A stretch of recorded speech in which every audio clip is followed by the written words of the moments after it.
আপনারা জানেন কিছুদিন আগে আমার সেই পার্বত্য চট্টগ্রামকে নিয়ে ভারত নানাভাবে উস্কে নানা প্রপাগান্ডা ছড়িয়ে বেড়েছে। ভারতের ত্রিপুরা রাজ্যের মুখ্যমন্ত্রী সে বলে পার্বত্য চট্টগ্রাম যে কোনো মুহূর্তে তাদের দখলে নিয়ে যেতে পারবে। সেই সাহস এরা দেখাতে পারছে কিভাবে? এই সাহস দেখাতে পারছে এই কারণে আমার বাংলাদেশের অনেক নাগরিক তাদের পা চাচ্ছে। আমার বাংলাদেশের অনেক নাগরিক তাদের দাবিদারি করছে, তাদের মুখাপেক্ষী হয়ে এখনো বসে আছে। সেই ভারতের দালাল লেসপেন্সার, আপনারা জানেন বাংলাদেশের সেই পাহাড়ের আরেক ফ্যাসিস্ট কিং সেই সন্তু লারমা ভারতের বাংলাদেশে বসে বাংলাদেশের বিরুদ্ধে কথা বলে যাচ্ছে বা প্রতিনিয়ত আমার পার্বত্য চট্টগ্রাম নিয়ে উস্কানিমূলক কথাবার্তা বলে যাচ্ছে। এই কারণে ভারতের সেভেন সিস্টারের যে সমস্ত রাজনৈতিক নেতৃবৃন্দ আছেন এরা সাহস করে কথা বলছে পার্বত্য চট্টগ্রাম তথা চট্টগ্রাম যে কোনো মুহূর্তে এরা দখলে নিয়ে যেতে পারবে।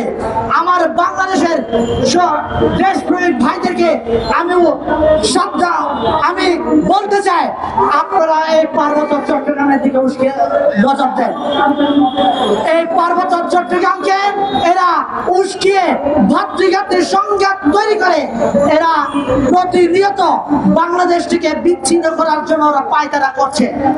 আপনারা সকলে জানেন আমাদের বান্দরবান জেলা এবং সেভেন সিস্টার আর মায়ানমারের দুইটা রাজ্য নিয়ে নতুন রাষ্ট্র বিনির্মাণের জন্য পশ্চিমা বিশ্ব উঠে পড়ে লেগেছে।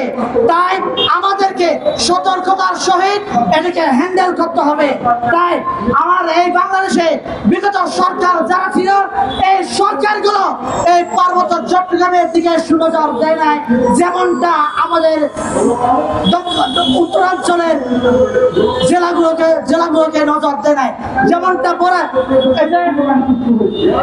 আপনার বড়াই গ্রাম, এই গ্রামের যে সমস্ত বর্ডার অঞ্চল যেমন লালমনিরহাটে আমাদের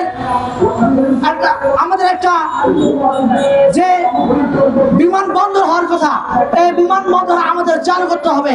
ঠিক তেমনি বা বাংলাদেশের সাথে যে ভারত আমাদেরকে ট্রান্সশিপমেন্ট বাতিল করেছে, আমাদের বাংলাদেশের সাথে যে সকল অবৈধ চুক্তি শেখ হাসিনা করে গেছে এই সমস্ত সকল অবৈধ চুক্তি ভারতের সাথে করা এই চুক্তি আমাদের বাতিল করতে হবে।